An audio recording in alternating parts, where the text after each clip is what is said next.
in Jackson has issued a severe thunderstorm warning for central Tensas Parish in northeastern Louisiana, Claiborne County in southwestern Mississippi, Jefferson County in southwestern Mississippi, until 4:30 p.m. Central Daylight Time.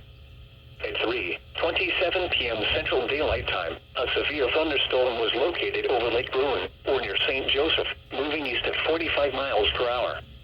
Hazard, 60 miles per hour wind gusts and quarter-size hail. Source, radar indicated. Impact, hail damage to vehicles is expected.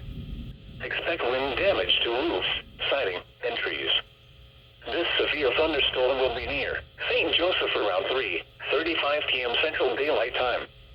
Alcorn State around 3:40 p.m. Central Daylight Time. Port Gibson and Lorman around 3:50 p.m. Central Daylight Time. Red Lick around 3:55 p.m. Central Daylight Time. Patterson around 4 p.m. Central Daylight Time. Blue Hill around 4:05 p.m. Central Daylight Time. Peyton and McBride around 4:10 p.m. Central Daylight Time. For your protection, move to an interior room on the lowest floor of a building.